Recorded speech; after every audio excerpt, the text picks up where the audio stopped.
All right. So I'm going to be sharing with you guys my journey and some of the most important things that I've learned about entrepreneurship. And I'm really excited to deliver this message to you. So, little background. My parents are from the Dominican Republic, making me a first-generation born immigrant. And so I was born in New York City, but raised in Florida. So I grew up surfing and with long dreadlocks, if you can imagine. I was in a reggae band, and I did that whole thing. And that's when I discovered my first true love, which was jazz music. It was guitar. And I'm a super intense guy. Anything that I do, I go all in, 100%, do or die. So I spent 4 years of my life playing 8 hours a day, every day. I'm talking about, John, let's go out. And I'd say, no. And they'd say, but it's Friday night. And I said, I don't care, I'm practicing. So it was that intensity that I cultivated early. And eventually, once I graduated high school, I decided I was going to move to New York City to become the greatest jazz musician in the world. And so I hit up my brother. I was like, hey, you want to bounce with me? And he was like, let's go. So we took the bus up, La Cubana, all the way to New York City, where my entrepreneurial career got started. And I was working a bunch of dead-end jobs. I remember the first day I touched down, I had an interview to be a knife salesman. And then I did leather salesman, and I was a bag boy at a dry cleaner. I was just doing anything and everything that I could to help make ends meet. And it was in this kind of bouncing around that I got a gig as a doorman, which, all right, it's pretty cool. 18 years old, was making $14 an hour. I was like, all right, I could do this. And here's where I learned the most important lesson of my life. And I often say that opening up doors for people opened up doors for me. My pops, and it's important for me to say, and I haven't opened up about this until recently, but my parents immigrated here illegally, or to the States. And it made growing up really awkward, because it's something that you're not allowed to talk about. My parents had to live in the shadows, and they worked really crummy jobs. My mom was a custodian, and my dad was a presser at a dry cleaner. And I remember one time I came to the dry cleaner, and my dad brought me to the back. It's pretty much a sweatshop. And he was pressing a blazer. And it looked really nice from the outside, and he opened up the lining, and he said, John, you see this? And on the inside of the lining, it was wrinkled. And he told me, I know that this is here. If I deliver it to the customer, he won't know. But I'm going to smooth it out and steam it away, because whatever you do, do it well. He told me, the way you do anything is the way you do everything. Bing, light bulb. So I became the best damn doorman you could find, right? If I was going to do that, I was going to do it well. And so I learned your name, your kids' names, your pets' names. When I would see you coming around the corner, no one had to tell me anything. I would grab the dry clean, the packages, and I would be right there. And that started kind of developing genuine relationships with these residents. And I was working on Wall Street, some of literally the world's wealthiest people. But money never felt attainable. I grew up poor, and everyone there was old white money. And I was like, I don't know. And so I got an offer to do the same thing, doormanning, but in a little town called Brooklyn in New York City. And that is really where things started to change. Because here I was, around people, also millionaires, but they were young, they looked like me, they were creative. Some of them were professional rock climbers, rock climb for Red Bull. There was a guy who was a professional dating coach. There was filmmakers, entrepreneurs, and I learned a super important lesson, and that is you can make a really good living, a damn good living at that, and you don't have to compromise what you love at all. All that I had known up until that point was a lie. And so I was here for a year developing relationships, and there was one resident in particular that I got really close with, and his story is nuts. I can go on about him for days. He spent 18 years in prison, sentenced at 19, out at 37. By the time I met him at 44, he was already a millionaire. And he was not shy about his money. He drove a BMW M5. He had the fitted. He had a $100,000 watch on his wrist. And he approached me one day because I worked the overnight shift. So I'd work from 11 p.m. to 7 a.m., and then afterwards I would go to school. And he said, John, what do you do with your time? I said, I don't know, Facebook, try to get at girls, like whatever I can do. And he taught me that a man is defined by what he does with his time. You see, money comes and goes, all types of resources come and go, but time is the one thing that you don't get any more of. Time is the one. So he slipped a little project on the desk, and he said, I want you to do this ad. It was like a Craigslist ad. I was like, all right. So I did it. I spent all night working on it. He was the first one up. Last one down, first one up every night, no exception. Got up real early, and I was excited to give him the project. He looked at it and said, all right, it's pretty cool. And so we started developing this rapport, and then came my first business opportunity. He said, John, you seem like a smart kid. I'm going to give you access to my dry cleaning facility. So I'll give you wholesale rates without wholesale volume. So this shirt that I'm wearing right now would cost $4.50 to get dry cleaned. It would cost you that. It would cost me, because of my relationship with Hugo, 50 cents. So I was like, all right, it seems like a pretty good business. Let me get started. So it's funny because I call my first business an on-demand laundry tech startup. That's way fancier than how it actually started. It started with me in a cheap suit, the same suit that I doormanned in, cheap business cards, cheap flyers, and I would go up to a town that I fell in love with called Harlem, and I would go up to the doorman there and I would say, hey, my name is John Henry, how are you? I'm a doorman too, and I know that you're the key to the building. And they'd look at me as 18 years old and say, what does this guy know? But I started coming around every day, every day, every day. And I'd get him a coffee. Hey, how do you like your coffee, light and sweet? Every day I'd show up with a coffee. And what did that cost me? $1? But what'd that do? Start building this relationship. And so just the way Hugo won me over, I started winning over these doormen. I started gaining customers. I was like, all right, cool. I'm starting to make some money and so on. And I was waiting till December 25th, Christmas Day.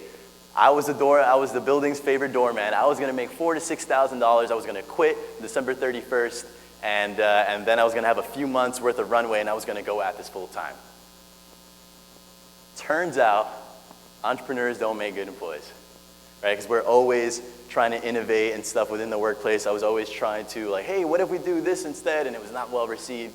And on December 1st, I got fired. So I often say I was going to take the leap of faith, but I got kicked off the ledge. And now a couple of months prior to this happening, I told one of the residents, I was like, hey man, I'm gonna leave. He said, well, what are you gonna do? I said, I'm gonna start a dry cleaner. He said, you gonna start a what? I said, I'm gonna start a dry cleaner. Why? He said, dude, I've been working in the film and the TV industry for the past 25 years. And we have yet to find a single dry cleaner that can meet our crazy demands.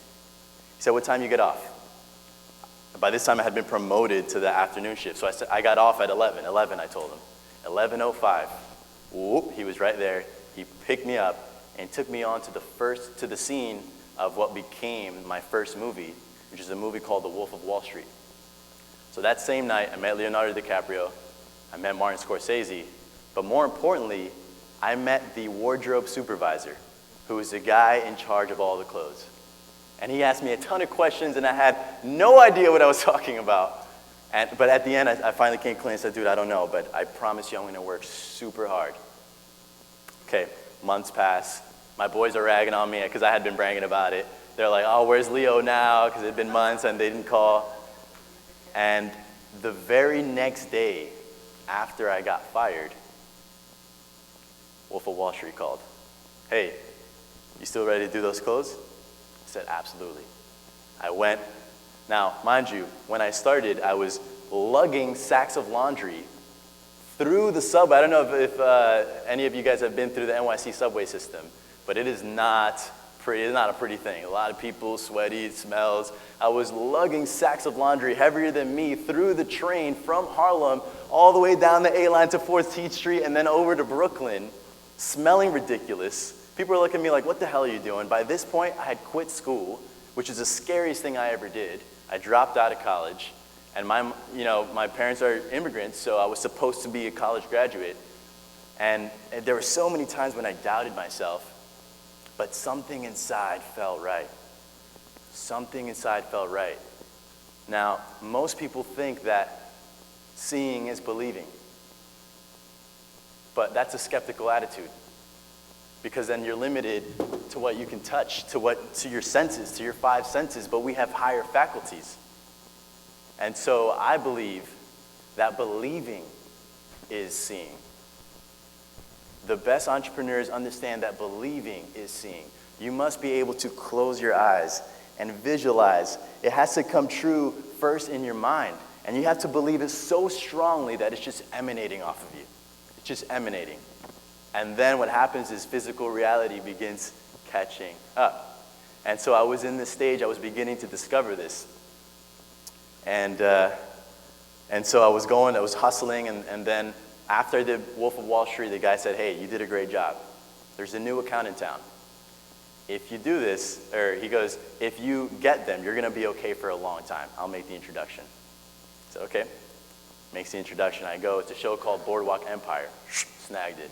Another show, Law and Order. Snagged it. Person of Interest, White Collar, Amazing Spider-Man 2, Ninja Turtles, Unforgettables, Americans, Hostages, Jay-Z, Beyonce, Will Smith, Mike Tyson, Spike Lee. I dominated 90%.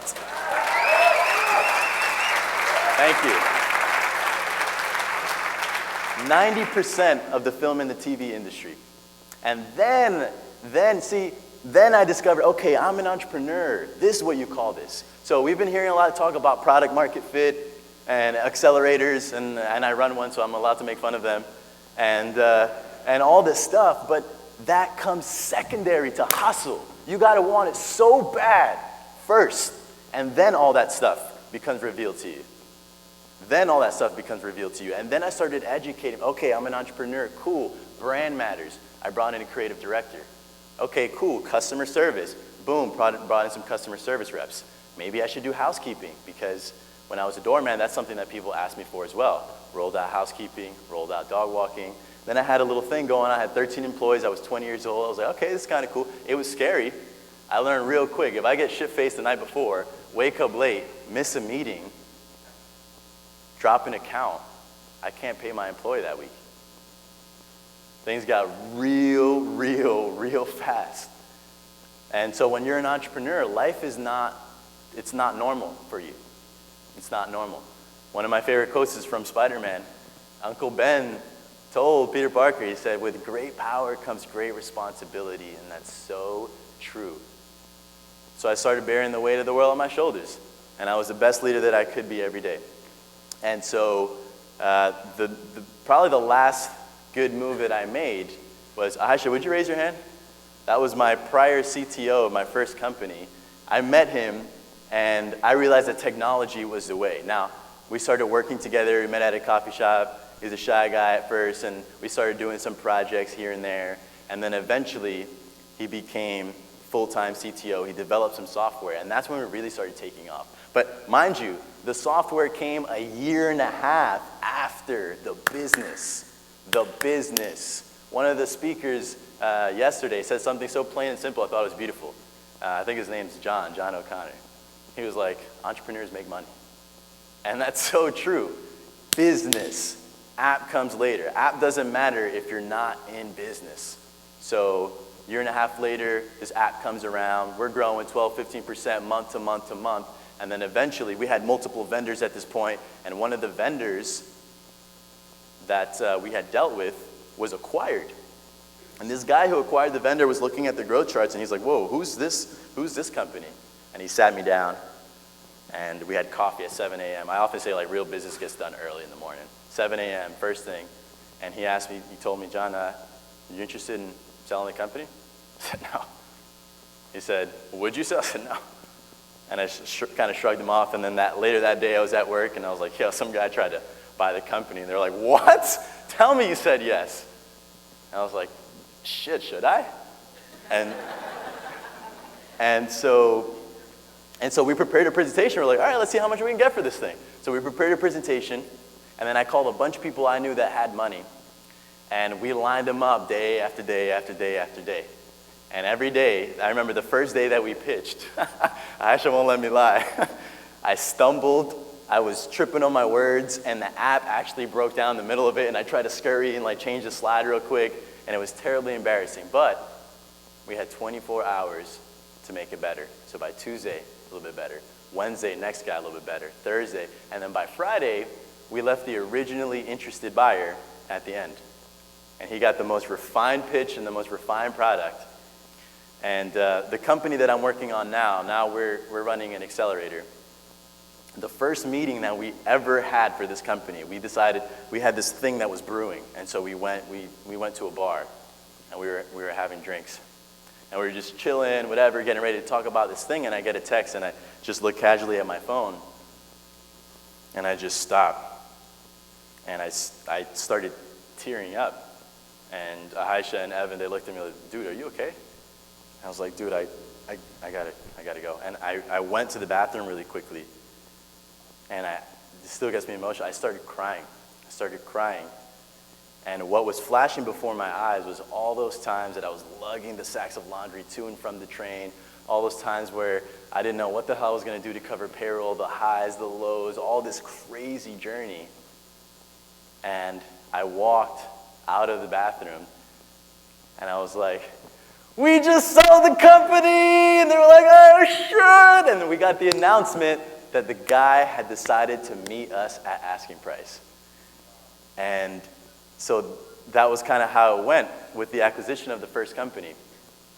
And the best feeling I've ever had in my entire life was going to my mom and my dad's house. We were in a little fight at the time. And I sat down. I said, Mom, please sit. Dad. They're like, what? They were expecting an apology. And I took out my checkbook, and I wrote him a check. I said, that's for you. And my mom was like, what is this? I didn't tell them that I was in the middle of selling the company because deals fall through all the time. And I just didn't want that pressure on my back. Only I knew in a small circle. And then that's when I let them know we sold, and they were jumping up and down for joy. And that's the reason that I did everything that I did. It was for my parents. That's the reason. That's the drive. That's the drive. And